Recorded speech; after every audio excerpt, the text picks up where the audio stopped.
siku mbili hizi weekend Jumapili tulikuwa tunaona mashambulizi ni kama Israeli ilikuwa inabondwa. Jana taarifa zikaanza kutoka na waziri mkuu wa Israeli pia akatoa taarifa, alienda kufanya ziara kwenye kituo chao cha anga, akasema tunakaribia kushinda. Kauli ya kiume sana.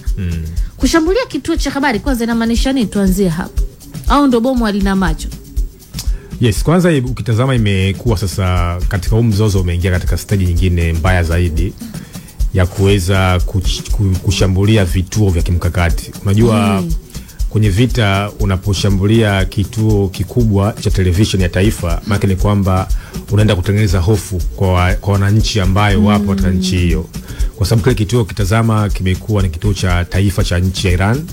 Kwa hiyo watu wengi ambao walikuwa wanatazama taarifa habari siku ile ambao ni jana wameweza kutazama tukio likiwa live. Sasa kama mwandishi alitoka pale akaanza kukimbia, vipi kuhusu wananchi ambao walikuwa wanatazama kule nyumbani? Inaweza kaa agenda setting pia. Kwa hiyo inaweza kaa agenda setting kuhakikisha kwamba wanaweza kuwatia hofu. Na kwenye vita kama unavyojua kuna vitu vingi, kuna masuala ya propaganda, kuna masuala ya kuwatia hofu, kuna masuala ya kudhibiti na kupiga maeneo ya kimkakati. Ndio maana Israeli ukitazama kabla hii vita haijafikia hapa ilipofikia, ameanza kulipua au kuharibu vituo vya kimbinu kuanzia mabomu ya nyuklia, ukitazama vituo vya utubishaji mabomu ya nyuklia, lakini vile inatajwa ameweza kuwaua makamanda wakuu katika jeshi la Iran.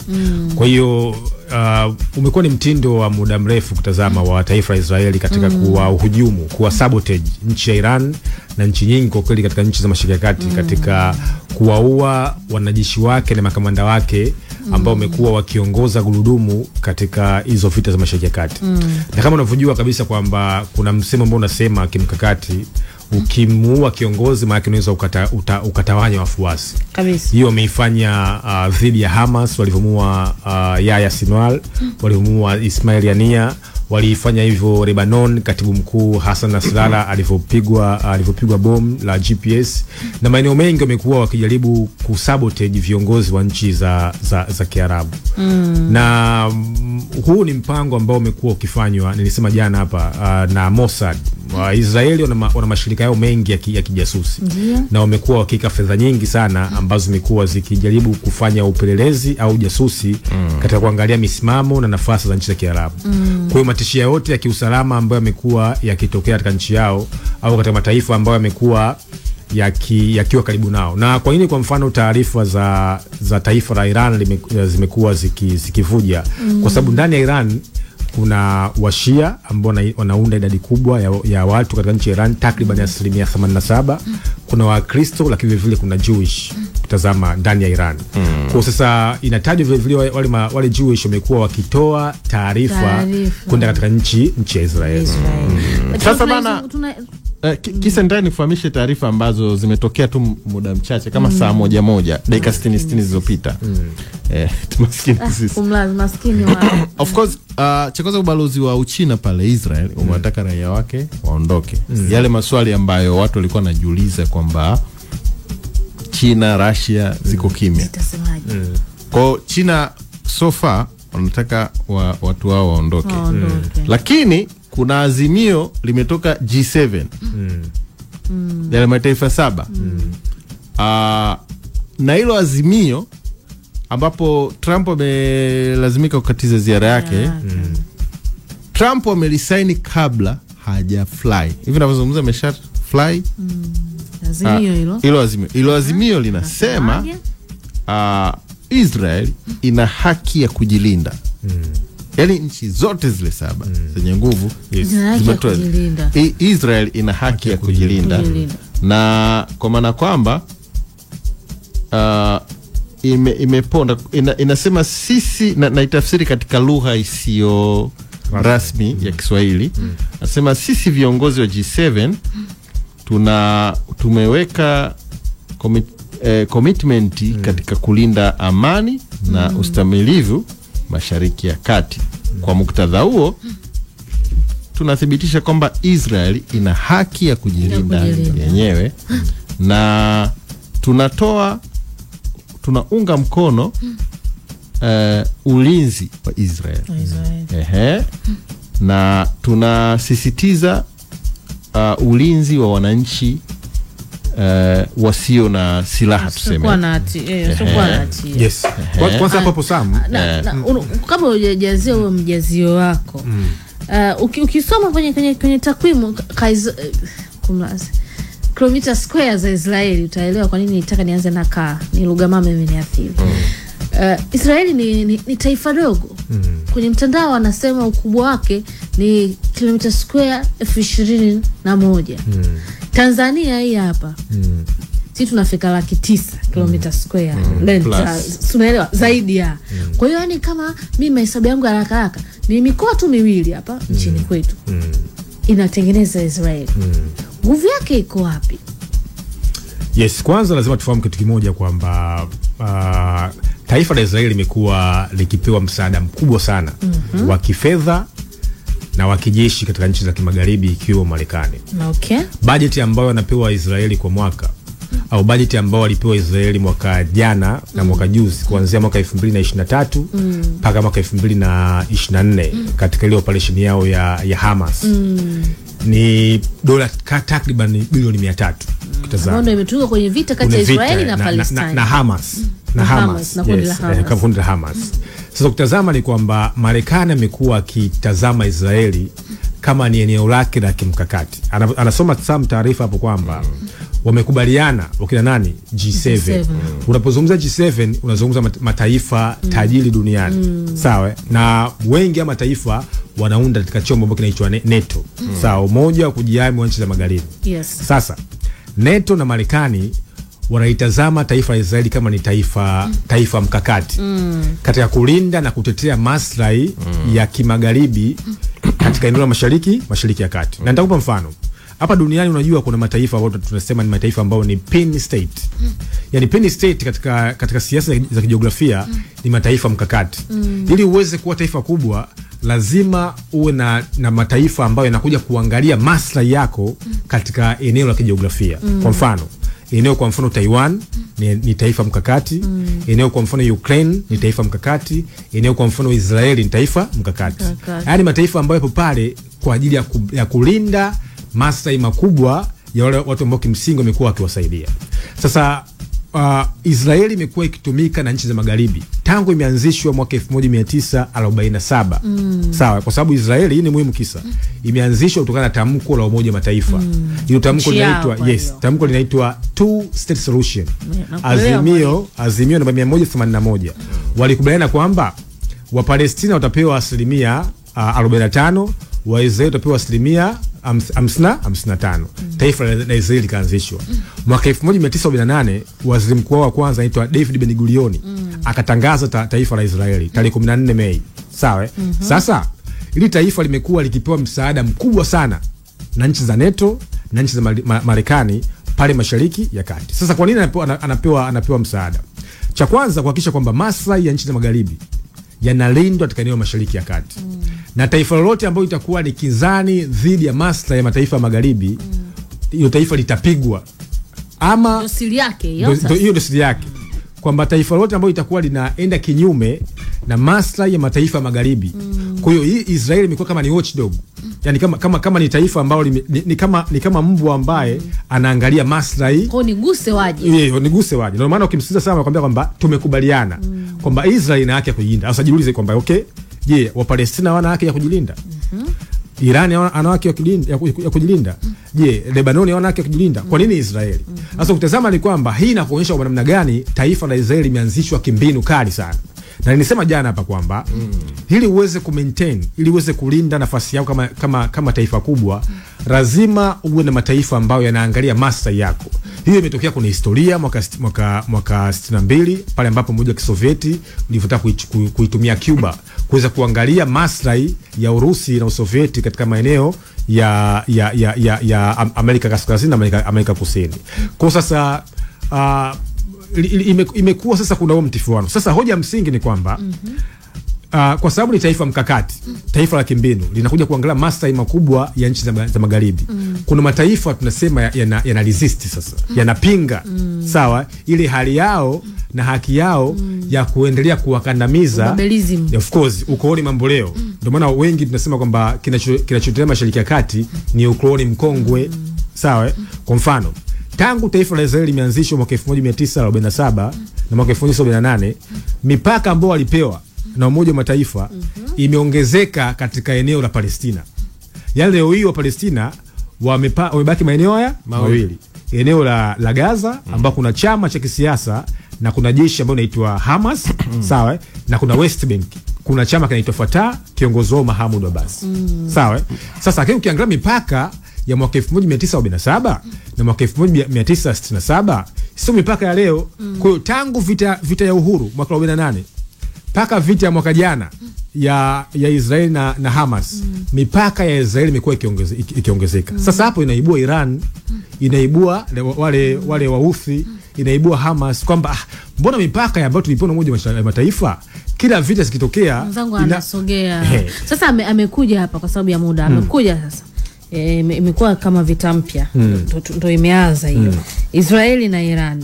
Irani amejitamba, alishaonesha showcase nuclear zake kwamba yeye pia si mnyonge kiasi hicho.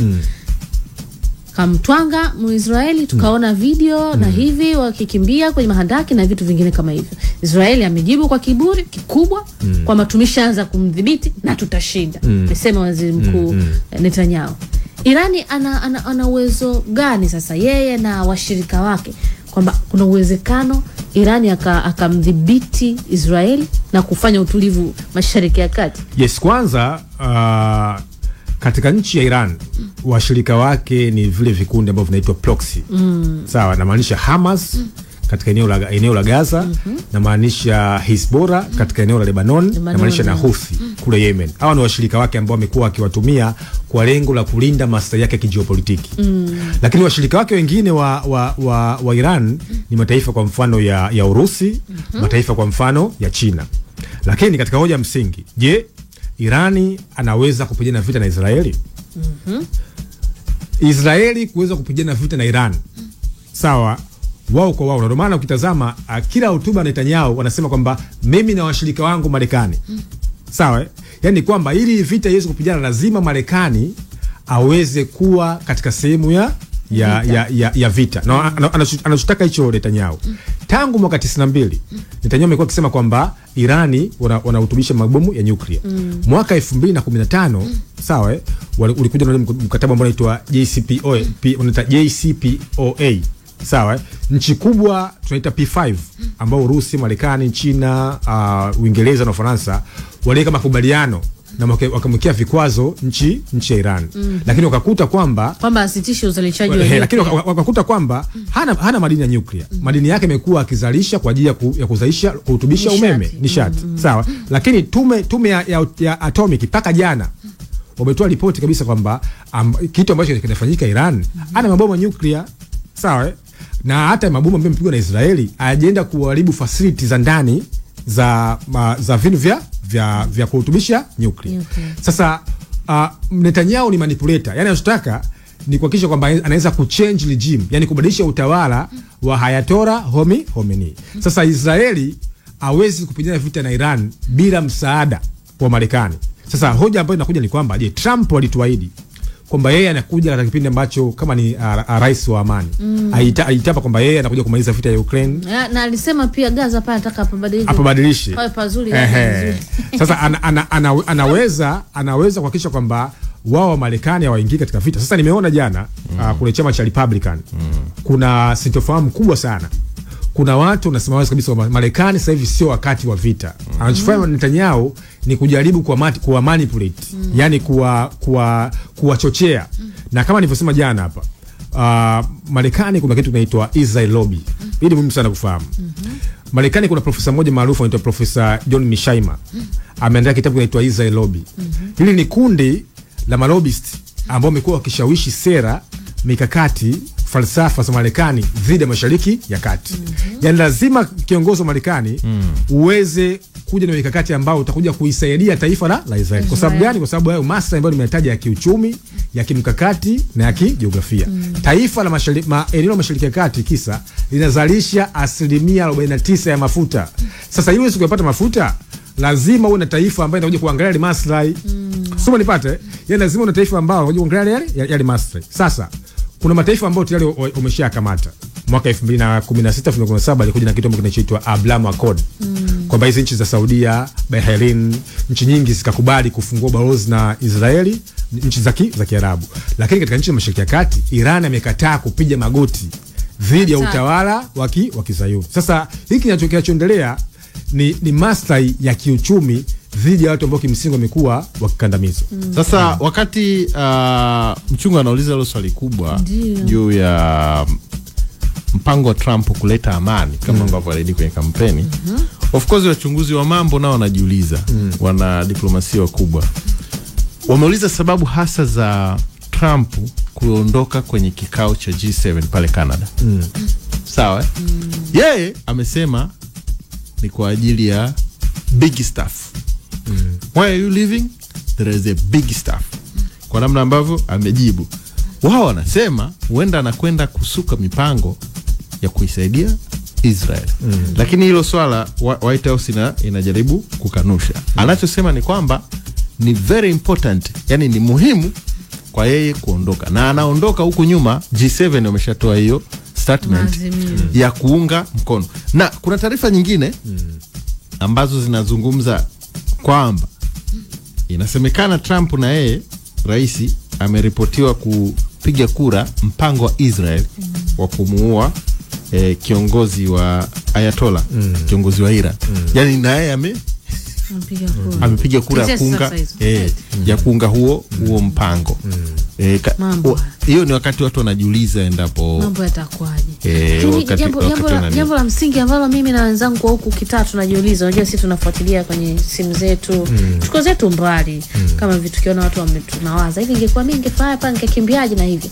Tunaathirikaje sasa sisi ambao tuko zetu mbali? Kwenye hotuba ya Mheshimiwa Rais, kwanza wakati kisa nitaka nikupe taarifa za sasa, ulizungumza jinsi ambavyo shirika la utangazaji Iran kwa kifupi linaitwa IRIB IRIB limeshambuliwa. Watu wawili takriban wamepoteza maisha, akiwemo mhariri mkuu wa habari pale. Mhariri mkuu wa habari IRIB. Sawa? Amepoteza maisha pamoja na mfanyakazi mwingine. Unajua IRIB iliposhambuliwa, yani kulikuwa na footage za moja kwa moja zilizodaka lile kombora wakati linakuja walikuwa live. Baada ya kushambuliwa ikachukua muda kadhaa, wakarudi tena hewani wakaendelea na matangazo. Hapo sasa mimi kisa kuniulisha tena hewani. Mwajiri hapo jiara hapo baba kisa njoo tujiunge matangazo ya moja kwa moja. Banaba nakusikia hapo Banaba unanisikia choeni hiyo jiara nirudi tena matangazo moja kwa moja. Dunia limeshuka pale kidogo hiyo tumalize kwa sekunde kwa dakika hizi zilizobaki. Mataifa ya Afrika kwa bahati mbaya maskini ya Mungu kwenye manufaa huwa vitu vyetu vyachukuliwa waenda kunufaika. Lakini ikitokea tena balaa mafuta yanatupandisha tunateseka sisi. Nini kinaenda kutukuta sasa? Au natamani kusema mataifa ya Afrika yanatakiwa kutake precaution gani? Tunatakiwa kujihadhari nini sasa? Yes, kwanza kwa hali ambayo inaendelea Mashariki ya Kati, kuna mzozo mkubwa wa mafuta unaweza kutokea kama vita hii ikiendelea kusambaa kwa mzozo wa kikanda. Kwa sababu Iran anatishia kuweza kupiga vituo vya mafuta ambavyo vipo Saudia, lakini vile ametishia kupiga maslahi ya Marekani katika maeneo kwa mfano ya UAE. Sawa? Lakini vile ametishia kupiga kambi kubwa za kimkakati ambazo zipo Afghanistan. Kwa sasa kama hiyo hali ikitokea, maana ni kwamba inageuka inakuwa sasa ni vita ya kikanda. Sasa vita ya kikanda ikitokea, nimesema kwamba ni ukanda ambao unazalisha mafuta 48% na duniani kote uchumi wa dunia unaendeshwa kwa mafuta kwa 87%. Iran kama Iran peke yao katika guba ile ya Uajemi, katika mfereji ambao unaitwa mfereji wa Hormuz, unapitisha 20% ya mafuta. Sasa kama vita ikitokea ikiendelea kusambaa, maana ni kwamba mafuta ambayo yanapita katika ule mfereji wa Hormuz 20% maana lazima kufungwe na ile mafuta yatafutwe sehemu nyingine. Sasa hiki kinatokea, cha kwanza kutakuwa na scarcity ya mafuta, lakini cha pili mafuta yataweza kupanda bei. Mafuta kipanda bei, maana sasa ni kwamba uchumi wa kimataifa unaenda kuharibika. Na hii tukio lilitokea mwaka 1973. Sawa, kuna vita maarufu kati ya Waarabu na Waisraeli ambayo inajulikana kama Yom Kippur War. Yom Kippur kwa Kiyahudi tunasema ni siku ya kuomba na msamaha, siku ya kutubu dhambi. Waarabu walikataa kuwauzia mafuta nchi za Marekani na Magharibi kwa lengo wamekuwa wakisapoti nchi ya Israeli. Kwa kimsingi ni kwamba athari za kiuchumi ni kubwa, athari za uchumi wa kimataifa vile vile ni kubwa. Mimi kisa ninachoogopa kwa kifupi, unajua Iran ni taifa ambalo limejisuka muda mrefu sana. Ni taifa ambalo lilikuwa linachokonolewa halichokonoleki. Analenyewe sasa sisi tufanye chochote, afanye sasa wasiwasi wangu ni kwamba huenda wakatoa vitu ambavyo sisi hatuvijui. Useme hivyo. Mimi nimezungumza kama wasiwasi. Unajua kuna mataifa yalikuwa yakiguswa tu yanafanya hivi, kama yule chura anayetuna. Iran hata siku moja imeshai kusikia anajibu ovyo ovyo. Yule kiongozi wao apata ajali amekufa mwaka jana ngani ile. Wala kunina bana, hii helikopta ilikuwa ya kizamani. Lakini sasa mimi wasiwasi wangu ndio huo. Bwana Kilombo. Sasa ndio akili. Na juzi nasikia wametuma kombora, ile kombora hata lionekani. Sasa yeye anasema na sisi kuna mtu mmoja mchambuzi kule mtaani kwetu anakuambia Israeli inagumwa mvuli huko kwa kudhibiti, ila nyewe watu wa kwenye mtandao nyie. Naitwa Kisa Daniel. Alikuwepo hapa mchambuzi msomi Geoffrey Muchungu. Tunarudi. Hii ni muda wa news update. Tumevuka boda kuiunganisha miji mikuu ya Tanzania.